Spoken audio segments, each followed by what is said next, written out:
I'm Chris Morton, and this is my daughter Kerry. And 36 years ago, we were living in China. And the reason we were in China is I worked for a company that put in 500 megawatt power stations. And they put in incinerators. And at that time, we had 8 power stations under construction. 8, 500 megawatt. And we had a technology transfer with China, where they came to the States, they learned how to put power stations, and then we supervised and made sure the parts got there, and the servicemen didn't get drunk, and the food guy came, and all that stuff that you have to go through to make anything happen. 36 years ago, don't ask me where the time went, but I was very glad when my daughter came out to join me. She had just finished Catherine Gibbs Secretarial School, and she ended up doing an important job for the embassy. What would happen is people would come there, and they brought presidents, engineers, vice presidents, chairmen. Did any of them think to bring secretaries? Well, you got a contract like this, and you're negotiating 8 hours a day with 25 different Chinese, and you got so many changes to make at the end of the day, they can't do it. So they go to the embassy and grab all their people. Well, now the embassy can't get their work done. So the embassy got Kerry. Kerry was in charge of providing people to do, if they asked the embassy, they said, talk to this girl right here. So she and her best friend Susan Paolini put together a little company, and they went hot and heavy. And she's been to more provinces in China than I have. But anyway, it was an interesting discussion, and I'll get started. We trimmed it down and trimmed it down. I think you'll find it interesting. It's about 20 minutes. And then when we're done, you can ask any question you want. And there's only one thing we can't talk about. We cannot talk about students going to the United States. I'm sorry, we can't go there. They still have relatives in China, and you know. But anything else is fair game. And if you ask me, what in the heck were you doing in China? I wonder that myself many times. So here we go. Mingju. Spring in northern China is characterized by day after day of heavy dust blowing in from the Gobi Desert. One generally spends most of the day cleaning dust out of your quarters, your teeth, your clothes. But in the spring of 1989, something far different blew into China's capital city of Peking. Something the Chinese call Mingju, democracy. The Morton family have been living in China since 1985 in a modern hotel nestled in the University District in the northwest part of the Peking suburbs. Morton is the managing director of Joy Technologies' Asian Market and Sales Division. His daughter Kerry worked at the U.S. Embassy in the commercial section, attending school at Beijing Foreign Language Institute, and later attending Beijing Normal University. Our son Doug attended prep school in Japan and returned to the United States to finish school and prepare for college. The second part of the narrative will be about the massacre on June 3rd and the morning of June 4th.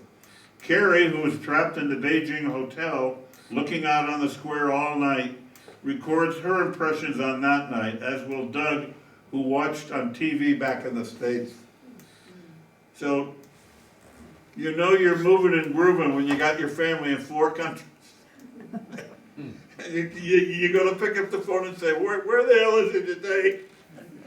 But, that, that's part of life. You live with it, right?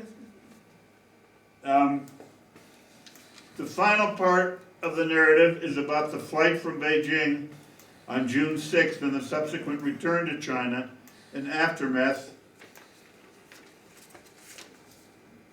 The protest was spurred on in reverence to the late Hu Yaobang, who had just died. The students identified with him as a leader because he was sympathetic to their demands, and for this reason, for 2 years, Hu Yongbang was relieved of his position and replaced by Zhao Ziyong. This protest was actually just a gathering of students who wanted to show their support for him and mourning his passing. The government was furious with the gathering, and in an editorial the next day called these students troublemakers and ruffians. Now the students were furious at the government's accusations and demanded an apology from whomever had written these words, Deng Xiaoping. The students said they would not leave the square until they got an apology. And they had a few more demands. They wanted an apology, retraction, calling their sit-in counter-revolutionary. They wanted an end to corruption in government, and they wanted a continuing dialogue with the students and the government. Pretty reasonable demands if you think about it. A protest in China would never get violent or out of hand, nor could it ever be compared to a protest in the States or any other place in the world. The Chinese are used to large crowds. Everywhere they go, it seems to be a large crowd, between 100,000 and 1 million. Ever been in a square with 1 million people? That's nothing to them when you live in a city like Peking. Though China is a communist country, the Chinese people have guaranteed the right of freedom of speech, and the students and the masses don't see where they have any real rights. 10 minutes away from the hotel, the Shangri-La, there is a park where every Sunday Chinese students meet on a small hill, which is nicknamed English Corner. Here the Chinese get together to practice their English. Foreigners are always welcome as long as they speak English.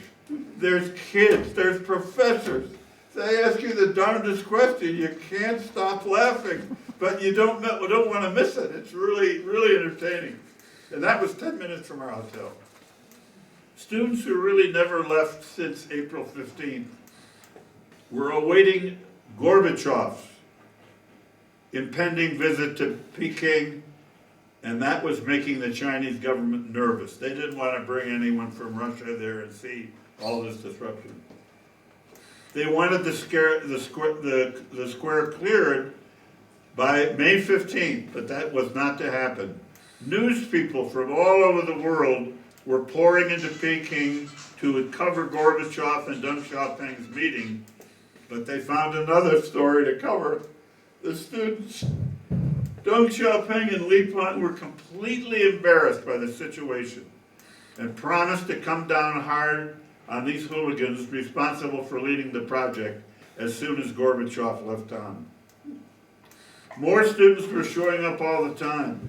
The hunger strike was going on, but finally, shortly after Gorbachev's arrival, Li Peng agreed to meet with some of the students. Wu Kai-shi from Uyghurland. He's a Muslim from way up in the north. This meeting was a complete failure, and about the only thing Li Peng says was for the students to end the hunger strike and return to their classes. No apology was offered.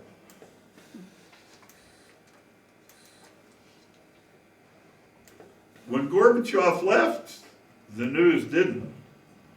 All the newspapermen stayed to cover what they considered to be a bigger story than even Gorbachev, which was this great outcry for democracy from the students. The citizens of Peking were firmly behind the students. Instead of sit-in ending, Tiananmen Square had been turned into a huge makeshift living area where students who had no homes or dorms to go back to. The government, meanwhile, was getting madder and madder. Their beautiful square was no longer beautiful. And though there were no incidents of violence yet, there were definite health problems with so many people living in an outdoor marketplace. The smell and filth was enormous. The citizens were incensed by the very thought that the PLA, the People's Liberation Army, would even be considered to do such a job. Now the students were trying to win support of the PLA. talking with them, befriending them, feeding them. It came out that the PLA had received no information why they were being sent.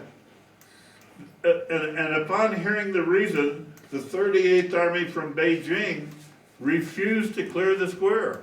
And of course, this outraged the citizens, encouraged the citizens even more, and the government was furious.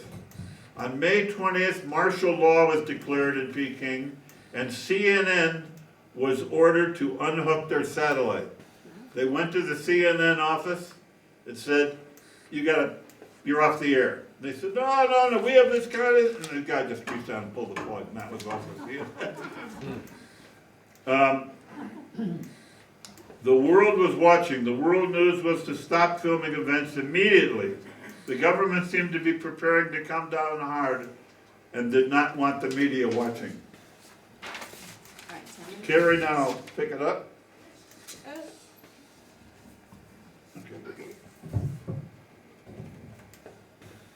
So I'm taking over from the night of June 3rd, the night of the massacre.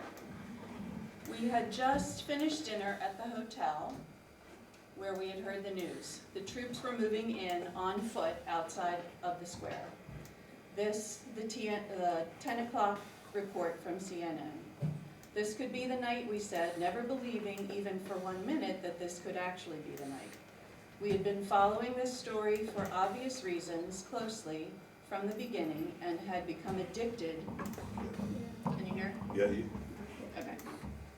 We had become addicted to the CNN coverage and accustomed to going out all hours of the day and night to reconnoiter, to check the latest troop movements, to check the condition of the square, etc. We never dreamed we would see the things that we saw that night. So off we went, my good friends Larry and Susan and I, off to the square, to the Beijing Hotel to be exact. My father we left behind at the Shangri-La Hotel to keep us updated on the news coverage, as the Beijing Hotel had no satellite, no television. On our drive to the Beijing Hotel, everything seemed quite normal. Normal in Beijing had recently become something very different, however. Crowds of hundreds, even thousands of people gathered around every intersection in town, people reporting the latest news from the square and from other areas around town, people blockading the roads using whatever means possible, but mostly people just watching, listening, and waiting. We had also become accustomed to being stopped for identification checks. Students and citizens would stop passing vehicles to check the identification of passengers, trying to prevent any PLA soldiers from sneaking into the city, dressed as civilians. I suppose the mood that evening was tense, as it had been from the beginning.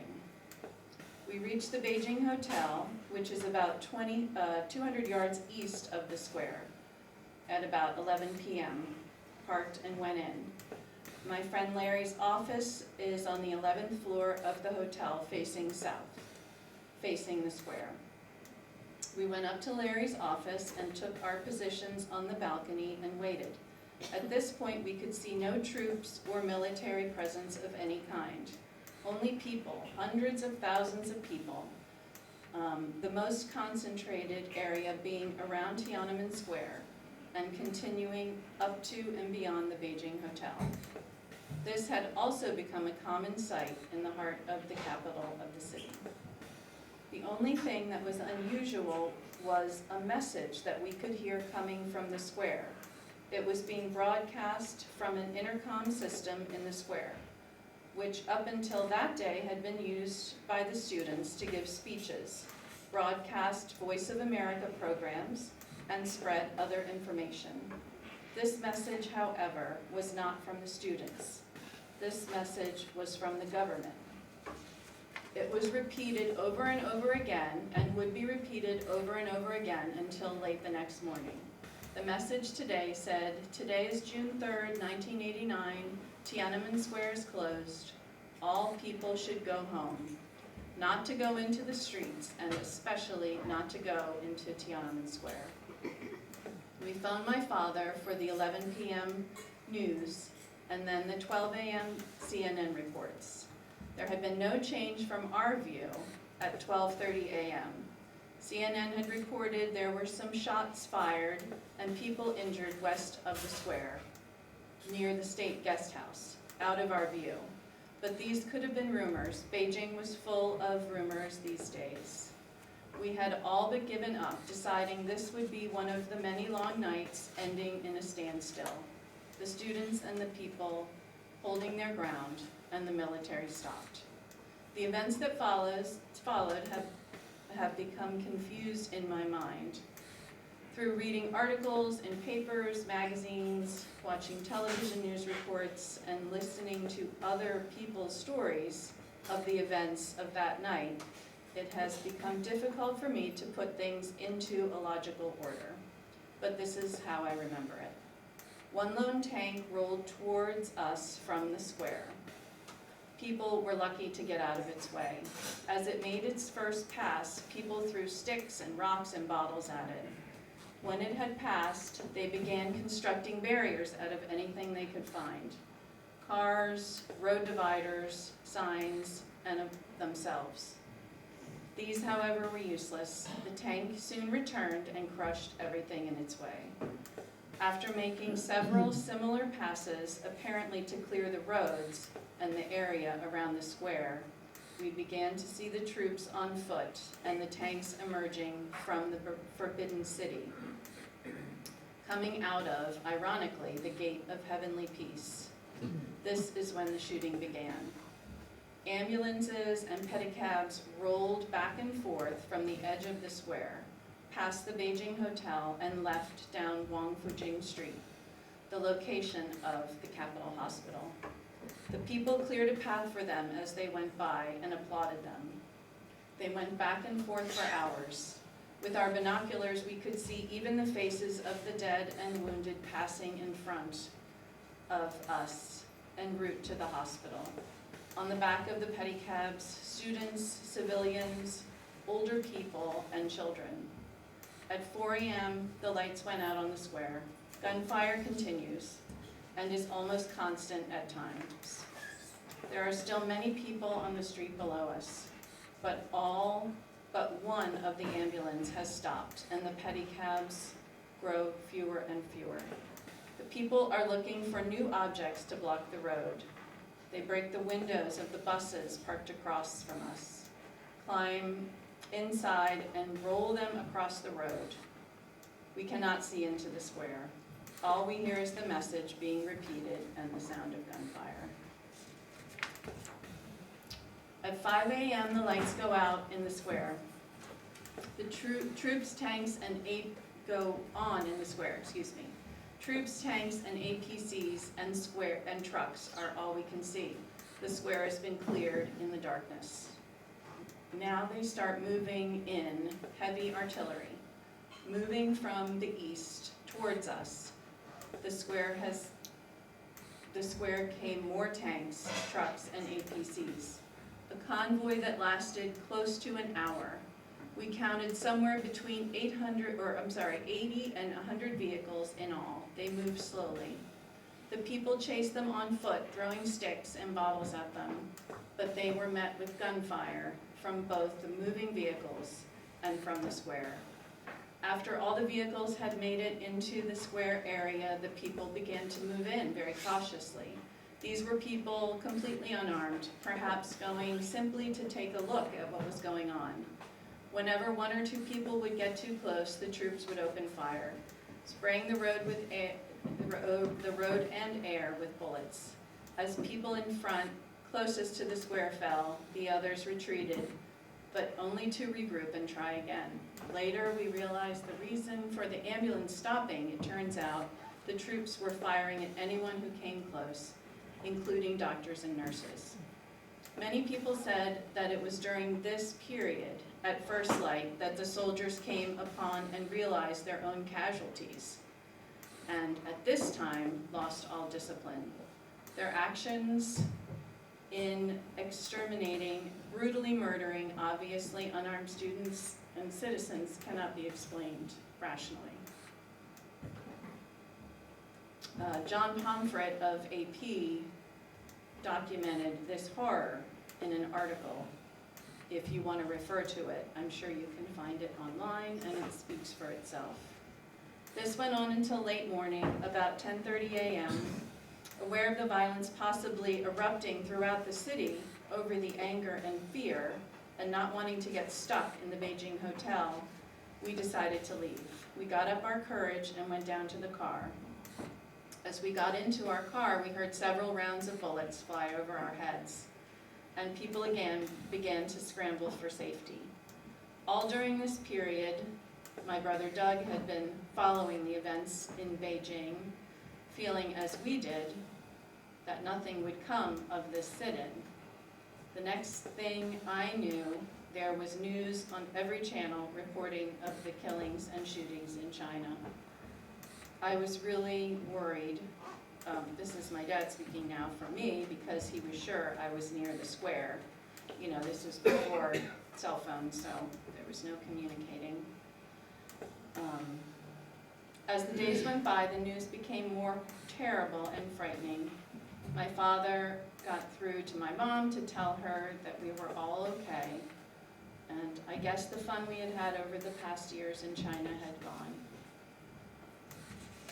I don't plan to return. Okay, this is the last part. Thanks. I can remember sitting in the hotel having coffee with the Beijing bureau chief of CBS News on the morning of June 6th, when the whole room shakes and two huge thuds bring our conversation to a halt. Both of us, having served in the military, recognized the sound of artillery. The same thing goes through our minds. Civil war has started. For hours we've heard rumors that the local 38th Army is about to attack the 27th Army, who were the killers brought in from outside provinces to brutally put down the protests several days before. Shortly before, a friend who services executive jets for the leaders of China tells us that the airport west of the city is now under Army control and we should get out as soon as we can.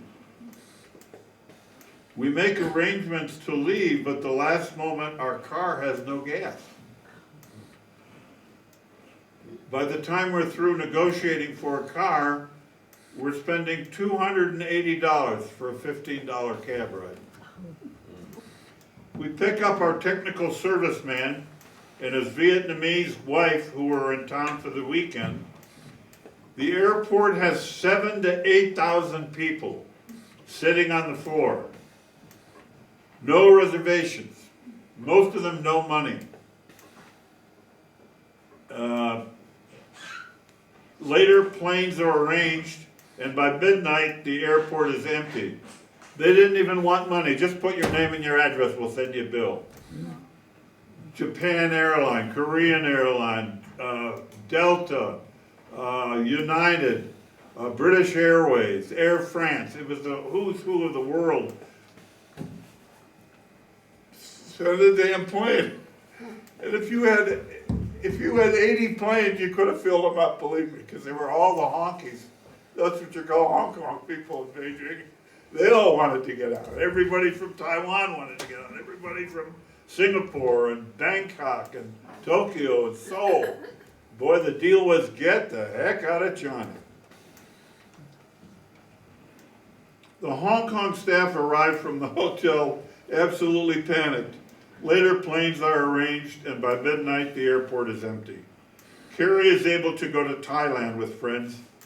My last image of her at the airport is sitting on the floor with her head on a flight bag, looking totally numb. She is leaving with friends from Singapore, Thailand, Canada, Vietnam, Japan, Hong Kong, all fleeing their adopted home in China. On the flight to Hong Kong, I see Derek Williams of CBS, who was arrested and roughed up by the soldiers of the 27th in the square on the night of the massacre. He is going home to New Zealand to sit on a beach. I also see pictures taken that morning of many dead Chinese soldiers ambushed by other soldiers. Bodies are lying in a field with long lines of tanks burning. In Hong Kong, everyone rushes to the newsstand to devour any news they can get. I arrive in Taiwan via Hong Kong at midnight. The Taiwanese are in an absolute frenzy. Their televisions are in every shop window showing over and over the massacre in the square.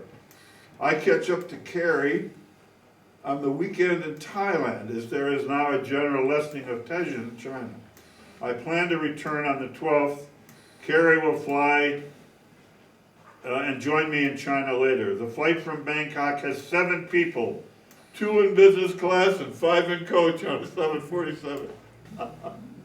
My driver meets me at the airport. There is no one in the customs booth, so we just walk through.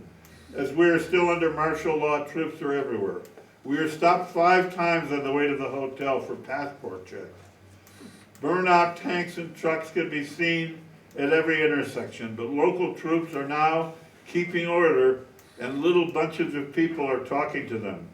For the next few days, I go to visit our customers, all of whom are lavish in their praise of our company's decision to remain.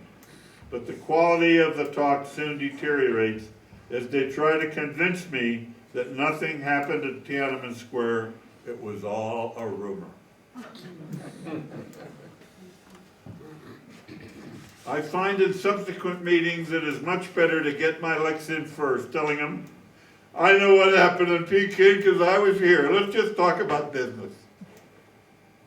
And I remember a group of 5 guys called my office at 8 o'clock Monday morning, and they didn't want to talk to me, they want to talk to my staff. They're local Chinese you get, but they're spies. Every Saturday they go and tell them, who did Mr. Morton talk to this week? Do you remember what they talked about? Is Mr. Morton planning any trips? Do you know who he's going to see? That's life in China.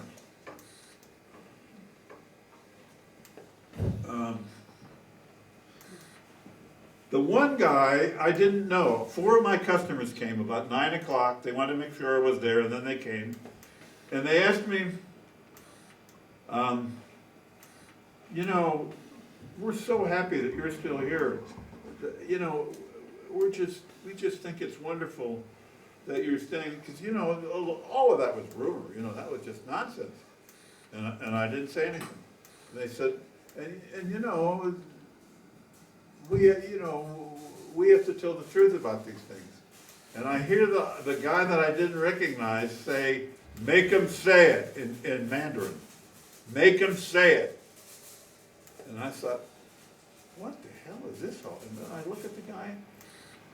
They want me to say it was rumors, that nothing happened. And the next day, in the world's papers, Christopher Morton, Vice President of Joint Technology, confirms that there was no way. Well, I've been in China long enough at that point. You might get me on something, but you didn't get me on that. I said, look, I'm going to tell you what I know. That's all I can tell you. We're staying. I talked to our chairman. He wants me to come back for a week. We changed chairman over the weekend in our company. And the U.S. ambassadors changed. We had no ambassador.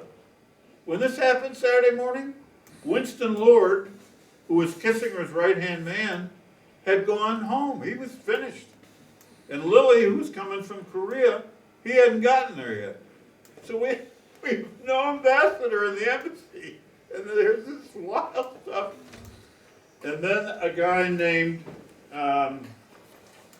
Fan Li Jur ran into the U.S. Embassy. And here's his book. He ran into the embassy for protection. And he was kind of a dissident. He's a technical guy. And the Chinese went in and they surrounded the embassy with 10,000 troops. And Lily arrives, sees all the Chinese troops. Well, Lily's he's no slouch. He was in Korea for 8 years. He knew all about it. Diplomatic problems. So he calls 200 Marines from Korea, and they fly in battle gear, and they go on the inside of the embassy, inside the gate. The next day the Chinese are gone. I mean, that's how you have to, I mean, I never saw a better expression of a guy that knew what he was doing and did it perfectly. That's how you have to deal with people. Especially the Chinese. That's all they understand is force. So anyway, Kerry now flies back from Hong Kong to pack her things, but we both feel that our home is just a place where we stay. Home is fled with the planes. The hotel is empty with only a coffee shop and limited menu, but the biggest change apparent is the attitude of the staff.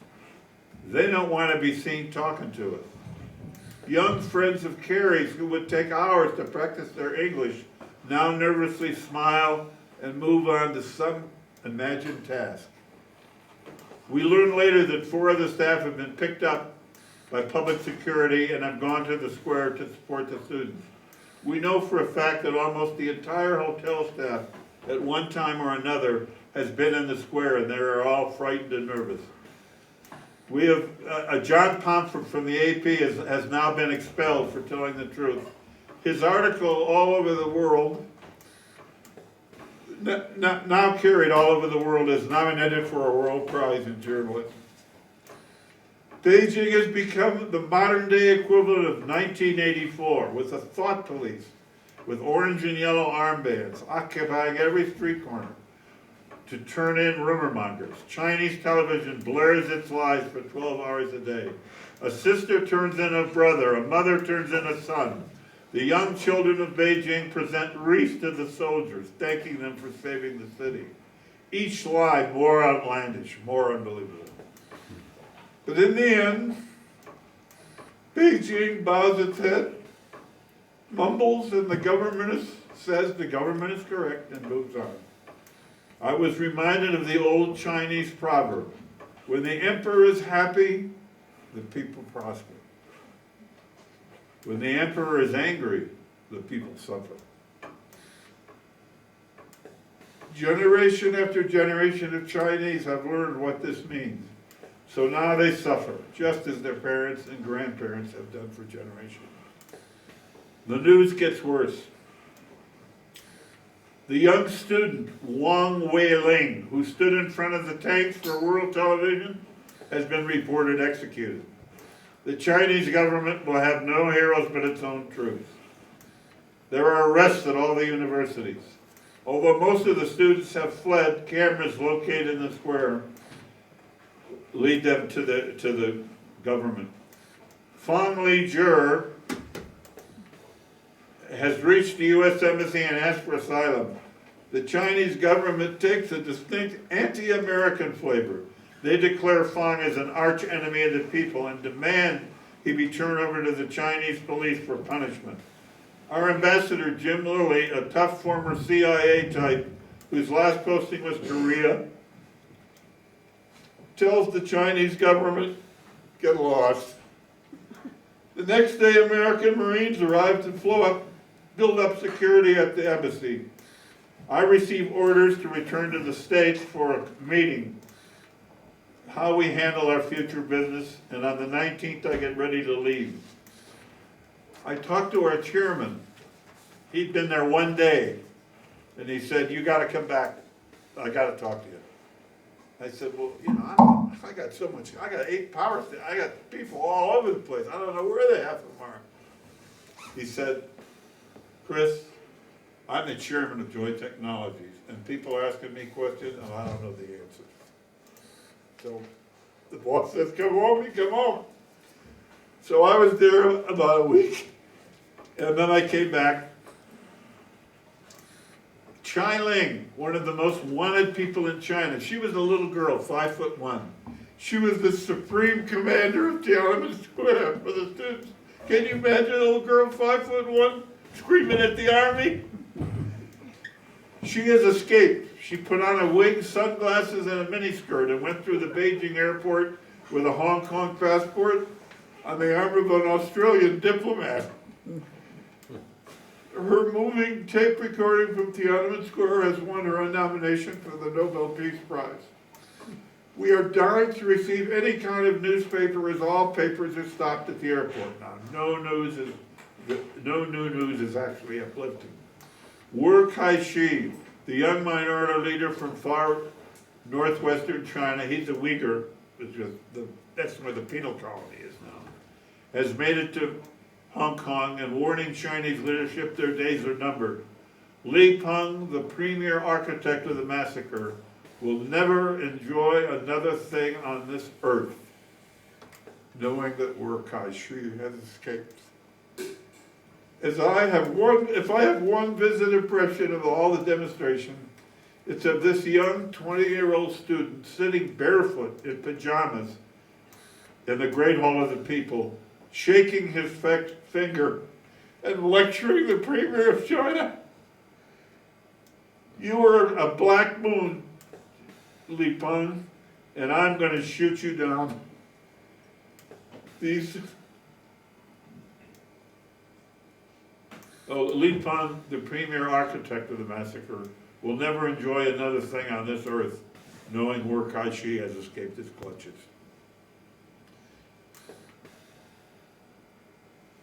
Finally, I think of Deng Xiaoping, this little man, who was Time's Man of the Year twice in the last 4 years, takes on an ironical place in history. It is he who brought the economic reforms that really did open China to the West. It was he who blessed the mini-capitalist society that had started to grow and take root in eastern China. It was he personally who said, it doesn't make any difference what color the cat is, as long as the cat catches mice. How ironic it is that now he is so hated, doomed to hatred by every Chinese he thought to help. His brutal quest to retain power at any cost repeats the same mistakes that Mao made, and now will continue to condemn the Chinese people to a miserable existence. It is said that Deng Xiaoping was purged in the late 70s during the Cultural Revolution.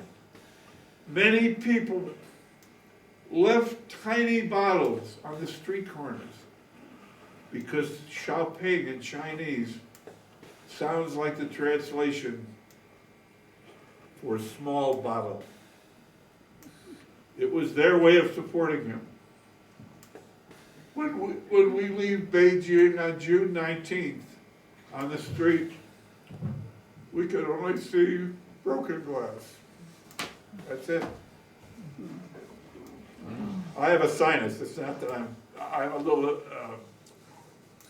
excited, but I gotta blow my nose because I got a sinus. So now, Miss Kerry Morton is going to show you. Kerry's going to tell you the first question someone here would ask. What we think you're going to ask. She's going to answer in advance. What caused the Chinese to suddenly be just totally crazy?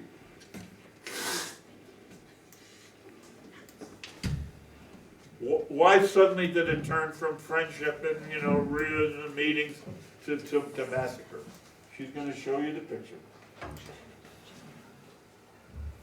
don't know if everybody can see this. We'll pass it around so they can see it. Yeah, this was erected on May 30th. I'll pass that to you guys. And it was obviously modeled on the Statue of Liberty here in the U.S. And they put it in front of the gate of heavenly peace, which is the entrance to the Forbidden City.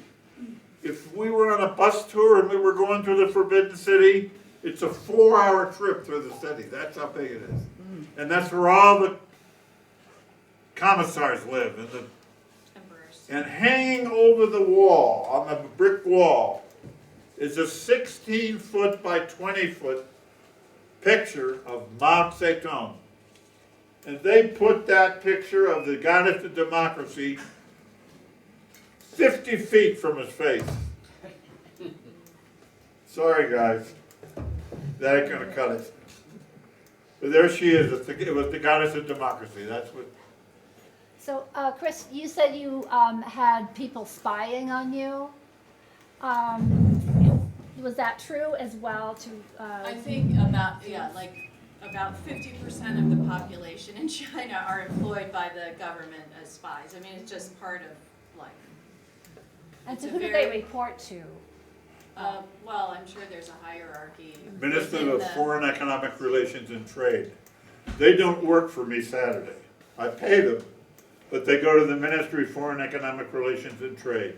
And they're grilled by their Chinese masters. They work for them, but I pay them.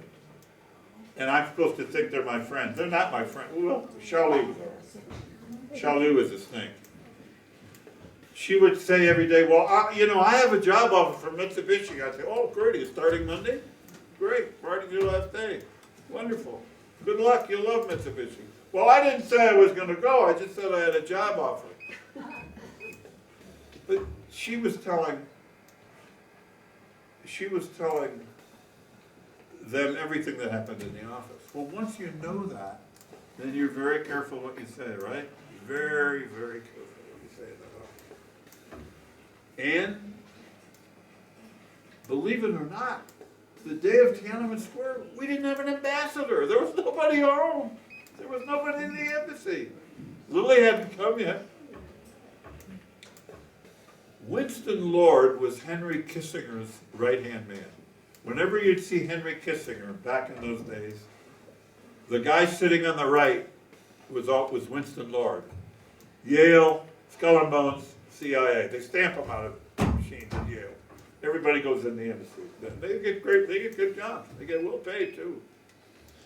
So we were always after. I played tennis with Lord, and there was 2 tennis courts in Beijing, and the U.S. ambassador had them wired. And one of the guys that was always there, that was there for a lot of the time I was there, working with the Chinese, trying to help them develop their movies, was Charlton Heston. Nicest guy I ever met in the world. Absolutely a prince of a guy. Well, you didn't call him Charlton, you called him Chuck. And he was a very good tennis player. He always played with Ambassador Lord, and I played with a guy named Billy Savitt. And we played Wednesdays and Saturdays. And so we kept saying to Lord, hey, give us some Kissinger stories. We want to hear some Kissinger stories. Because we'd go back to his office or his living quarters, and then we'd watch football from the States because there's a 12-hour difference. So we'd watch the games on, Friday night or Saturday. And it's just the nicest guy in the world. So we said, well, I'll tell you one Kissinger story. There was a huge meeting coming up, and Kissinger went to Lord Friday at 5 o'clock and said, I want you to get together every guy you know, and I want to report on what happens if China ends up fighting with Vietnam, and Vietnam ends up fighting with China. I want to know who's with who's aligned, what that means, what resources they're going to have, where will the attack be, what will the probable outcome be. I want all this, Winston. So Winston said, all right, Henry, okay. He worked all week, he called all his friends, guys, they had meetings around the clock, and he comes up with a book like that, all full of, if this happens, if this happens, if this happens. Kissinger comes in Monday and goes, that's the best you can do? I want something that I can use, man. What is this? Garbage? All right, Henry, okay. Well, get some more guys. Get the British embassy in, the French embassy in, the German embassy in. What's going to happen if this and that? And Kissinger takes the book home Friday, comes in again. This time he throws it across the room. Says, God damn it, Winston, I want something I can read. I'm not telling you again. So they work around the clock and they get this thing. And so he comes in Friday and says, well, now is this the best you can do? And Winston said, and Lawrence says, yes, Henry, that's the best we can do, and that's the best we're gonna do. Kissinger says, oh, good, I think I'll read this one. Could you work for a guy like that?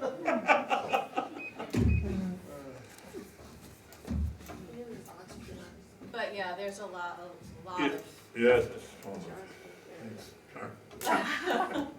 Well, Kerry, did you know any of the students that were injured or killed? No, I did not. No, we would go and walk around the square every night, you know, just, it was a very festive atmosphere, but I didn't know any of them personally, no. That's terrifying. Yeah. How many were killed? Did I you don't know? know. Do you know the I number? don't think there is, you know, I don't think there's a number that no anybody number. can say is factually accurate, you know, but, Sure. Nobody knows, and the people that know ain't talking. right. I know personally, I saw hundreds of students going from the Tiananmen Square right in front of our office. And then they make the corner and they go to the hospital, Capitol Hospital. And the kids have a wooden frame, about like this, and then a bike. So there's dead kids on there, or dying kids on the back, and they're just trying to get to the, you don't know whether they lived or died. But it was, and it was so, I mean, they tried to get the army in there beforehand. And the students went to the train station and turned the trains off. So the army couldn't get there. They're sitting somewhere 50 miles away, coming from Guangzhou, you know, from the south. And they're sitting in the train, and the kids are in the school that turned the trains off. I mean, they were genius. We had no police for what, 6 weeks? No police. Little girls in lab coats. Just 1 minute, please. Hold the car. Okay, you can go now. The kids ran the whole thing. It was incredible. And you just felt, you know, there's a point where you just block out. I mean, she was flat out. But it was,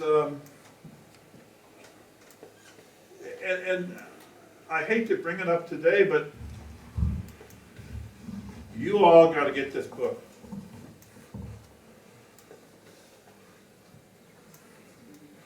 Senator Cotton from Arkansas. This is brand new. I just got it like a week ago. 7 things you can't say about China. You won't sleep for about 2 nights after you read this book. You want to know what the 7 things are? Sure. China is an evil empire. China is preparing for war. China is waging an economic world war. Been watching TV recently? Huh? Yeah. China has infiltrated our society. There's kids here from school in China. You don't know who they are. Half of them are spies. China has infiltrated our government. China is coming for our kids. China could win.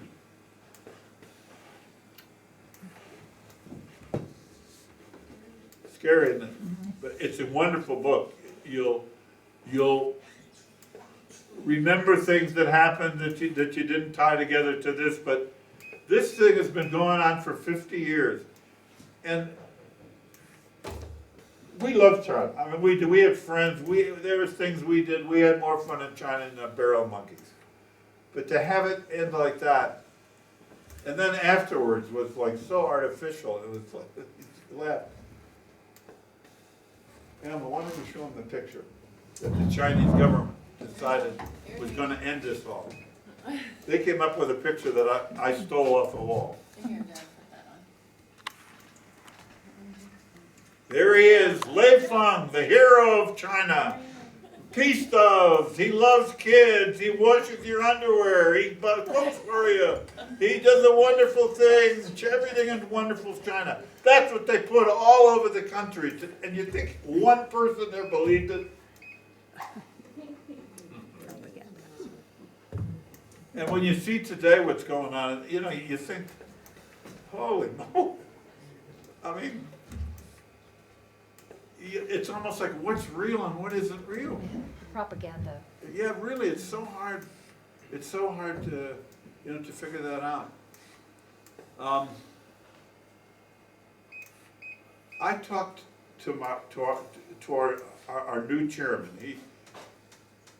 The old chairman retired on Friday, and the new guy didn't come till Monday. And he called me up and he says, "Chris, people are asking me questions I can't answer. You need to get your ass home."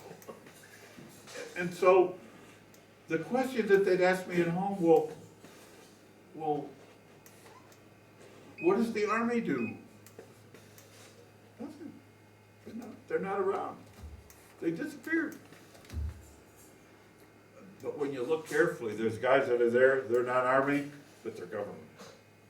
So you have to be very careful who you let in your office. You have to be very careful what you say. And you have to be very, very careful who you associate with. China we were there 6 weeks before we knew there were mountains there? I mean, it's not easy living. The dust from the Gobi Desert. There's a lot of pollution as well. You got me worried, Chris. My endocrinologist in Billings is only about this high. I don't think she weighs 90 pounds, and her name is Ying Ao. Well, what you say, in China you say, "Ni hao." How are you? "Wo hen hao." I am very fine, thank you. Well, he's worried that she's a spy. Yeah. Something Yeah. else Yeah. that ties into what you're talking about here. My recent visitor, Thor from Norway. There's all those countries over there in that area get a lot of their news filtered through the BBC. Norway is terrified. They're stockpiling bottled water, toilet paper, everything just like our COVID scare here.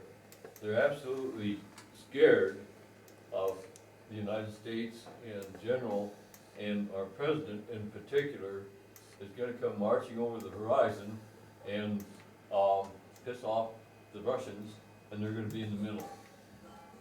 And their news media is pitching that to those people to probably just for credits. It has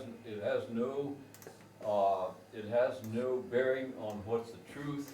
It's sensationalism for the sake of ratings, and it's terrifying the people. Before I went to China, I was in the shipping business. My family owned marine terminals. My grandfather founded a lot of companies that involved ocean shipping. So I was, they call it a stevedore. You load and unload ships, and then you charter the ship, and then you store the car. I mean, there's so many ways you can make the company grow. So I traveled all over the world. I've been in 40 countries and done business in 35 of them. And I got in the habit, like when I'd be in London, maybe I'd finish at Friday at 5 o'clock. I didn't go home on the weekend. Hell, I went to all the military museums and the art museums and the history museums. And you meet the most interesting people, honest to God. And the impression they have of Americans, you can't stop laughing. I mean, you really cannot stop laughing. They don't know who we are. It's all they watch is television. And, as he says, we are so free. You don't go into Germany. You don't go to school in Germany and think you're going to get it with it. You're not getting in that country. They don't want anyone but Germans. They won't tell you that, but at the end of the day, that's what they tell them. Because it's comfortable. They know what they got. They're not afraid. So, Chris, then you went back to China and continued working? Oh, yeah, well, we were in the middle of 8 power stations, and then we got another one. And then the Chinese had gotten everything that they needed. In other words, they had, now their people have put up 8 power stations, they could put them up as well as we could. So that part was done, but we had incinerators. We put an incinerator up in Harbin, way up north, and my son worked in China. He came out, and I said, well, you can come to China for the summer, because he went to school in Japan, in Kobe. And I said, but you gotta work 6 weeks, and you can chase girls for 6 weeks. But you gotta work on a job site. And he went way up to the Uyghur land, way up on the Marco Polo. And he worked up there for 6 weeks. And I remember meeting him at the train. His train got in at 3 in the morning. He was with 2 servicemen, and they were putting together mining equipment. We were the largest supplier of mining equipment in the world. We had terrific business. But they wouldn't pay for technology transfer, and you can't put together a mining project without really serious knowledge. You gotta have a lot of technical knowledge. So they had taken apart, and my son found this out, they had taken apart one of our miners. They couldn't put it back together. And they wanted me to come and make a presentation, and oh, by the way, could you have your 2 guys put that back together? Yeah, sorry, boys. I was born at Monday, but not last Monday.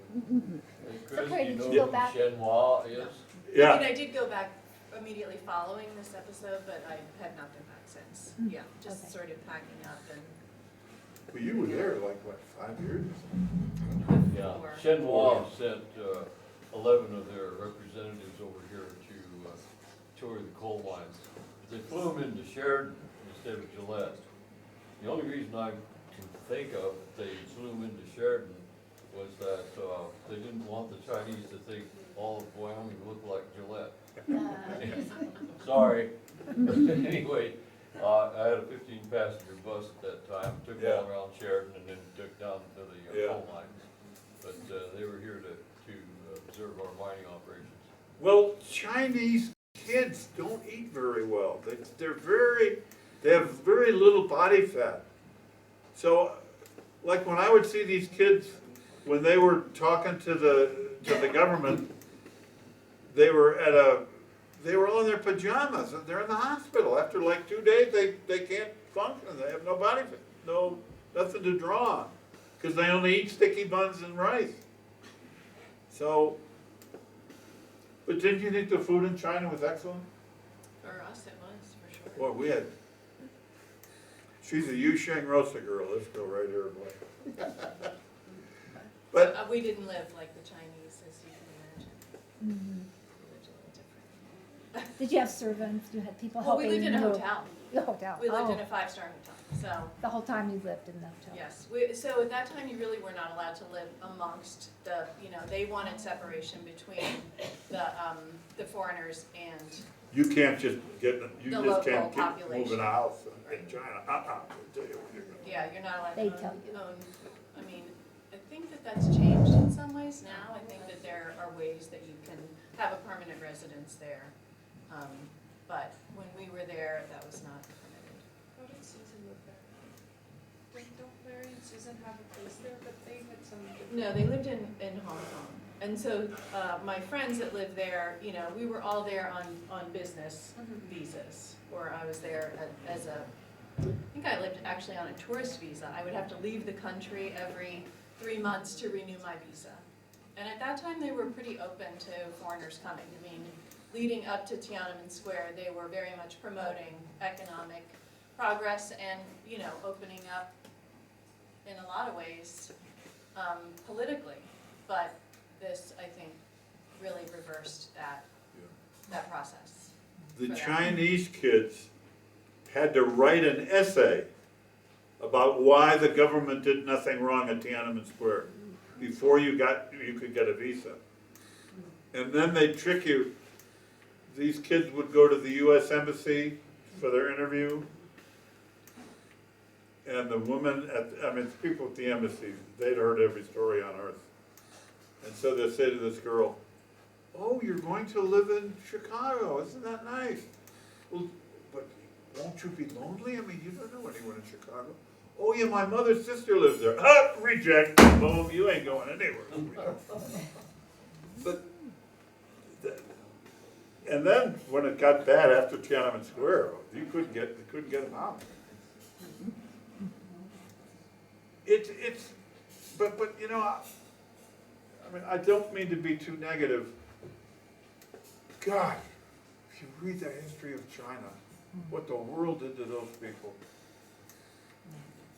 I mean, I can understand why Mao, the Long March, you know, they lost 75% of their people trying to stay away from Chiang Kai-shek, who just wanted to murder them because they were communists. And who did we support? Chiang Kai-shek. Think they love us? Korea, okay? The North Koreans cross the 38th parallel and invade South Korea. I think, I don't know, correct me, June 25th, 1950.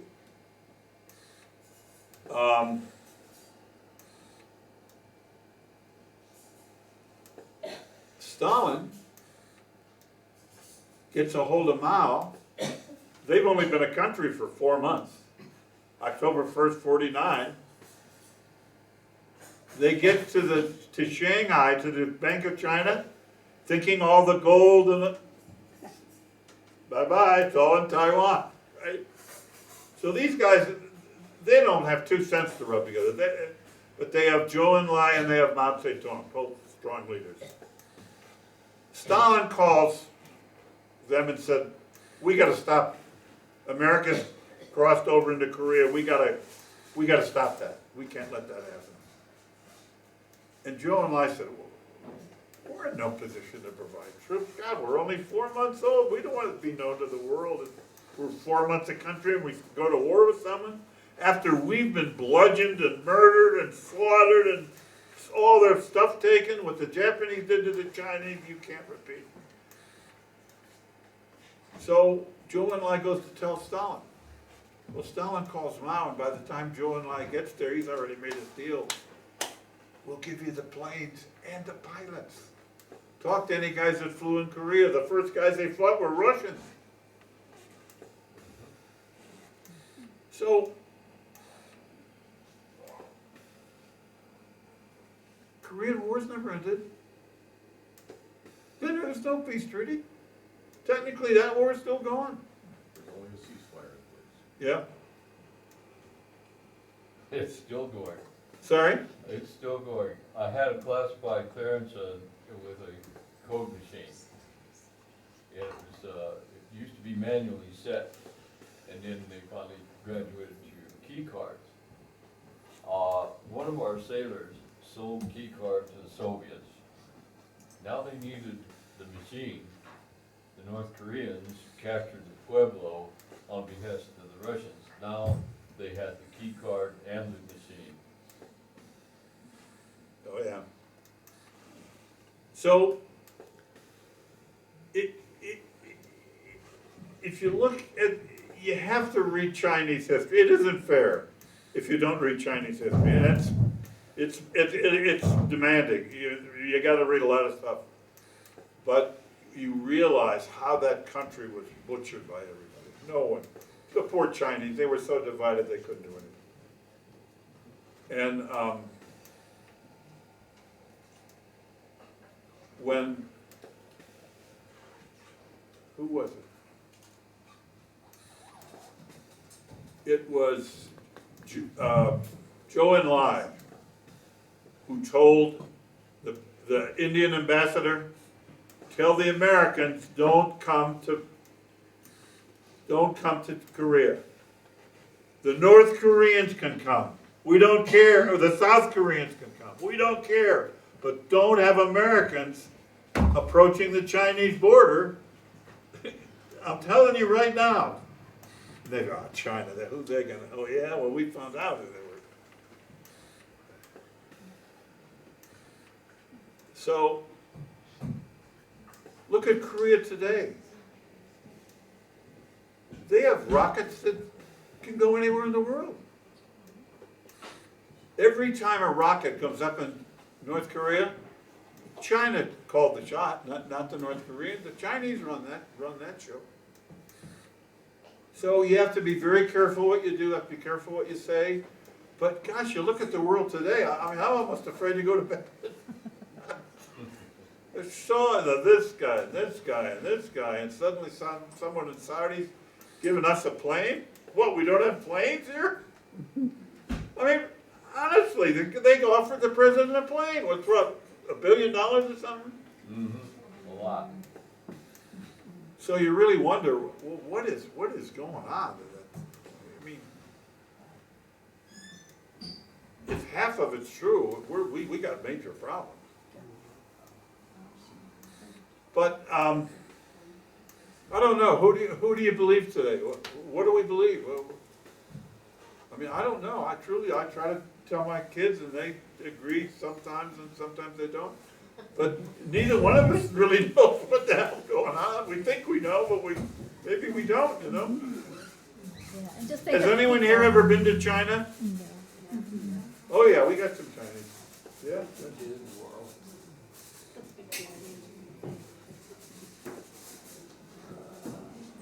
Well, thank you. Well, Thank you so thank you. Well, much. thank you. Appreciate it.